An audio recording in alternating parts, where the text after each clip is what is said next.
This is Am I Broken? Written by PurpleWeebStories and read by Echoes in Time. This fic is rated teen and up. Summary. Izuku is struggling to come to terms with realizing he is asexual. He felt anxious and broken. He soon decided to talk to Aizawa, who gave him some much-needed advice. Izuku never understood why he didn't like or desire intimate things like his friends did. He was always the one to turn away at those scenes in TV or movies. He didn't understand why people could just look at someone and want to be intimate with them. Honestly, he didn't even know what sexual attraction was meant to feel like.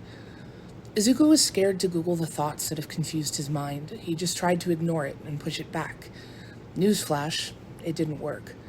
He became more and more anxious and confused as days went by, the thoughts consuming his head. One evening, Izuku couldn't take it anymore and went to Google, "Why do I not have sexual attraction?" His eyes widened as numerous links came up, all containing the word asexual. He clicked the first link, and as he read what asexuality meant, as he read and related to the text on his phone, he felt the heavy weight lift off his shoulders, whilst feeling a sting of hurt. He spent the next hour reading about it. He came across a lot of ace-phobic comments, which made him feel he was broken. He came across aromantic as well, but he knew he definitely felt somewhat romantic attraction. By time it was curfew, he knew who he was, and he hated it. The next morning, Izuku walked into class late. Aizawa was about to lecture him about being late, but chose not to say anything when he realized something seemed off about the kid, a distant look in his eyes. Izuku sat down and ignored Bakugo trying to get his attention. Aizawa taught class as usual, glancing at his problem child every so often. Aizawa decided to see what happens in the next few days. Maybe the kid's just having an off day. He didn't need to wait, as just a couple hours there was a knock on his dorm door, revealing Izuku, who was crying. He moved aside, inviting the kid in before closing the door. They sat down on the cozy black sofa. Aizawa was the one who broke the silence in the room. "What's on your mind, kiddo?" He spoke quietly, with a hint of worry in his tone. Izuku fidgeted with his hands nervously before speaking. "I just recently worked out something about myself, and I hate it." His voice trailed off at the end. Aizawa asked what it was that he had worked out. He hoped his tone didn't come across in a forcing way, but just to be sure, he added in how he was not forcing the child to speak. Izuku kept his eyes staring at his hands. "I'm asexual," he practically whispered, still looking down. Aizawa thought for a moment before deciding on telling him something very personal about himself. "You know, kiddo, I'm ace too." Izuku looked up shocked and confused as Aizawa continued talking. "I won't lie, it's shit sometimes. People not understanding or thinking they can change you into not being ace. But you learn to ignore them after a while. It took me a long time to feel completely comfortable in being ace. There's no rush. These things can take time." A few more tears escaped Izuku's eyes as he took in Aizawa's words. He felt less alone, but he still felt broken. But all everyone cares about is having sexual relationships, and I don't want that, so who would want me? Izuku let out a choked sob as more tears fell down his face. Aizawa pulled the kid into his arms as he cried more.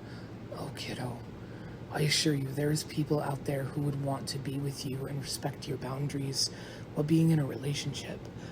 Being asexual doesn't stop you from being in a healthy, loving relationship. There's so much more to relationships than the sexual side. You're gonna be okay, kid." Izuku hugged Aizawa back tightly, shaking slightly as he cried even more. Thank you," he managed to stutter out through his tears. Aizawa gently pushed him away so him and Izuku were face to face. He took the kid's hands and held them comfortingly as he slowly helped him calm down. They both knew it would take a while for Izuku to fully accept himself, but he had Aizawa there to support him. Aizawa walked with him down to the common room before heading to the kitchen to make dinner with Bakugo, who tended to join him a lot. It was nice for both of them. "Hey, Is it Izuku okay? He seemed upset today, and I'm guessing he talked to you. Aizawa was a bit surprised at Bakugo's concern, to be honest. He's alright. Don't worry, kid, Aizawa said as he gave Bakugo the rice to put on boil. Bakugo just nodded and continued to cook. Everyone was soon round the table laughing and eating together.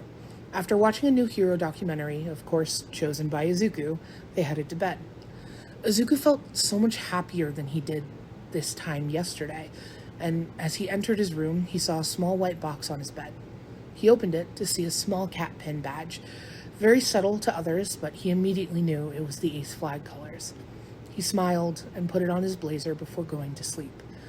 Aizawa was secretly very happy when a much happier Izuku walked into class with the pin on his blazer, just as the teacher thought no one said anything or asked questions about the colors. A few months later, it was Pride Month, and on the day of Musatafu Pride, he wore an Ace flag he'd secretly bought with pride. His classmates were all supporting him and making sure he felt loved. As for Aizawa, he couldn't be more proud of him. They both knew being asexual was difficult at times, but today was not one of those days. They both felt proud and confident. Whew! Oh, that was so cute. Right now it is currently June 26th as I'm recording this, so it's still Pride Month, and this felt like a very fun fic to record as my first one. I hope you guys enjoyed it as much as I did. Feel free to like, or whatever. Thank you for listening if you're still here. And hopefully this becomes a habit and you'll see more videos from me. All right. Talk to you later and stay hydrated. Bye.